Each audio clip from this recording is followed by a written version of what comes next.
감리회 운동의 창시자 존 웨슬리. 이 사람이 왜 자신의 후계자로 정말 모두의 예상을 뒤엎는 인물을 지목했을까요? 오늘 이 시간에는요, 바로 그 역사적인 선택, 그 뒤에 숨겨진 이야기를 한번 파헤쳐 보겠습니다. 때는 1773년입니다. 감리회 운동을 이끌던 존 웨슬리도 이제 나이가 들었죠. 그가 잘 알려지지도 않은 어느 시골의 교구 목사에게 아주 다급한 편지를 한 통 보냅니다.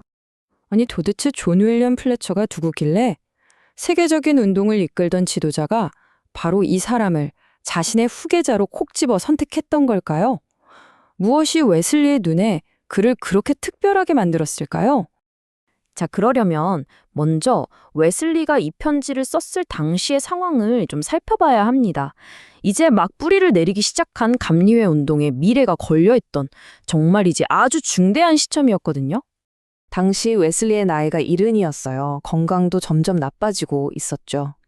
웨슬리는 확신했습니다. 내가 죽고 나면 이 운동이 살아남으려면 여러 사람이 모인 위원회 같은 게 아니라 단 한 명의 강력한 지도자가 필요하다. 바로 이거였죠. 명확한 후계자가 없으면 자기가 평생을 바쳐 이룩한 이 모든 게 결국 흩어지고 실패할 거라고 굳게 믿었던 겁니다. 그래서 웨슬리가 내건 후계자의 자격 요건을 보면요. 와, 정말 까다롭습니다. 믿음과 사랑은 기본이고 감리교 교리에 대한 완벽한 이해, 사람과 세상을 보는 안목, 말을 잘하는 능력, 부지런함, 사람들에게 인기가 있는지도 봤고요. 심지어 학식 수준까지 따졌어요. 그런데 정말 흥미로운 건 당시에 쟁쟁한 인물들이 많았을 거 아니에요. 그 사람들을 다 제치고 상대적으로 덜 알려졌던 바로 이 플래처를 선택했다는 사실입니다. 자, 그럼 이제 플래처라는 인물에 대해 좀 더 깊이 들어가 보죠. 그의 젊은 시절로 한번 가보겠습니다.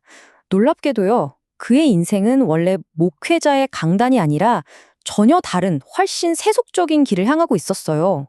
이름은 장 기욤 드 라 플레셰르.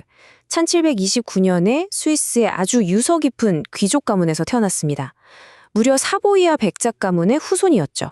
훗날 우리가 알게 될 그 겸손하고 경건한 목회자의 모습과는 글쎄요, 출발점부터가 아주 달랐던 거죠.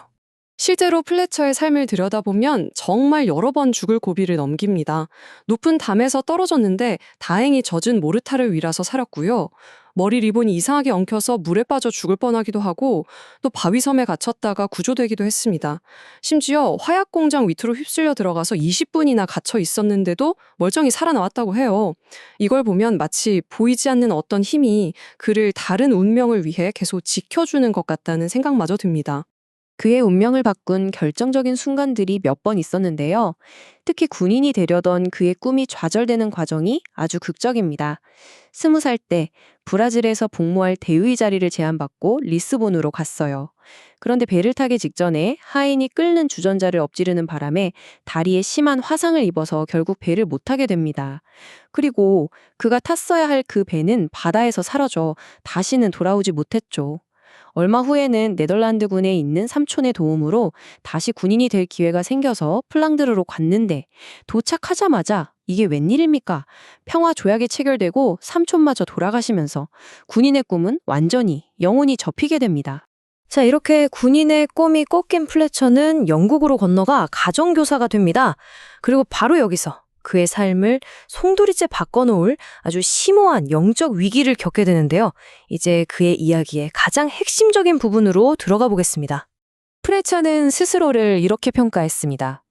나의 어린 시절은 사악했고 젊은 시절은 더더욱 그랬다. 아니, 겉으로 보기엔 종교 생활도 열심히 하고 교양도 넘치는 사람이었는데 말이죠. 그의 내면에는 아주 깊은 죄책감과 무가치함이 자리 잡고 있었던 겁니다. 그의 신앙이 어떻게 바뀌었는지 보면 이렇습니다. 회심 이전에는 그냥 기도 열심히 하고 종교적인 의식에 잘 참여하는 것, 그러니까 종교의 형식에 의존했어요. 하지만 내적인 변화가 왜 필요한지는 몰랐죠.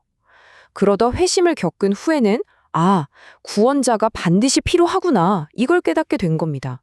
그리고 하나님의 평강이니 신앙의 능력이니 하는 이전에는 몰랐던 내적인 경험을 하게 된 거죠. 말 그대로 죄의 폭정에서 해방된 느낌을 받은 거예요. 그 결정적인 순간은 1755년에 찾아옵니다. 그가 기도하며 바닥에 완전히 엎드려 있었을 때 십자가에 달리신 그리스도의 환상을 보게 됩니다. 그리고 바로 그 순간 자신을 올가매던 모든 속박이 끊어지는 걸 느꼈다고 해요. 바로 이 강력하고도 지극히 개인적인 체험이 그의 삶의 방향을 완전히 바꿔놓은 전환점이 된 겁니다. 이 경험 이후에 플래처를 묘사한 글을 보면 이렇습니다. 그의 해방된 영혼은 더 순수한 공기를 마시기 시작했다. 죄는 그의 발 아래 있었다. 그는 주 안에서 승리할 수 있었다. 그가 얼마나 큰 기쁨과 해방감을 느꼈을지 짐작이 가죠. 그리고 이 경험은 그를 아주 극단적일 정도의 헌신, 그 새로운 길로 이끌게 됩니다. 이렇게 완전히 새로운 삶의 목적을 찾은 플래처는 곧바로 행동에 나섭니다. 그의 이 뜨거운 열정은 감리회 운동 안에서 봉사하는 삶으로 아주 자연스럽게 이어졌죠. 그 과정을 보면 정말 놀라울 정도로 신속하게 진행됩니다. 1757년 3월 6일에 부제로 서품을 받고요. 바로 그 다음 주인 3월 13일에 사제로 서품을 받습니다. 그런데 더 놀라운 건요. 사제 서품을 받은 바로 그날, 그 주일에 곧장 감리회 채플로 달려가서 지쳐있던 존 웨슬리를 도와 성찬식을 거행했다는 겁니다. 한치의 망설임도 없었던 거죠. 이런 플래처를 본 존 웨슬리의 심정은 어땠을까요? 웨슬리는 이렇게 말했습니다. 내 체력이 다했을 때 신께서 스위스의 산들에서 내게 도움을 보내주셨다. 모든 면에서 나에게 딱 맞는 조력자였다. 웨슬리 눈에는 플래처의 등장이 마치 신의 계획, 자신을 위한 완벽한 선물처럼 보였던 겁니다. 플래처의 겸손을 보여주는 정말 유명한 일화가 있죠. 그는 이미 대학 교육까지 받은 뛰어난 학자였어요. 그런데도 자신의 신앙적 이해를 더 깊게 하겠다면서 마을 아이들 사이에 끼어 앉아서 그 지역 목사에게 교리문답 교육을 받았다고 합니다. 이게 바로 그의 성품을 단적으로 보여주는 모습이죠. 정말 대단한 겸손함입니다. 자, 그럼 이제 다시 처음의 질문으로 돌아가 볼까요? 웨슬리는 왜 그 많고 많은 사람들 중에서 플래처를 선택했을까? 플래처가 가졌던 그 독특한 가치들을 정리해보면서 그 답을 찾아보겠습니다. 결론적으로 웨슬리가 플래처를 선택한 이유는 아주 명확해집니다. 첫째, 그 극적인 개인적 체험에서 나온 흔들리지 않는 신앙. 둘째, 학자임에도 아이들 사이에서 배우기를 자처했던 그 깊은 겸손. 그리고 밤을 새워 기도하고 소박하게 살았던 열렬한 경건함. 신앙을 지적으로 변호할 수 있는 능력, 또 오직 자신의 영적인 소명에만 모든 것을 집중했던 그 절대적인 헌신까지. 이 모든 자질이 합쳐져서 이 예성 밖의 인물을 웨슬리의 유산을 이어갈 단 한 사람, 완벽한 후계자로 만들었던 겁니다.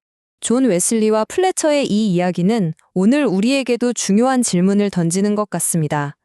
한 사람의 리더십, 그리고 그가 남길 유산을 이어받을 후계자에게 진정으로 필요한 자질은 과연 무엇일까요?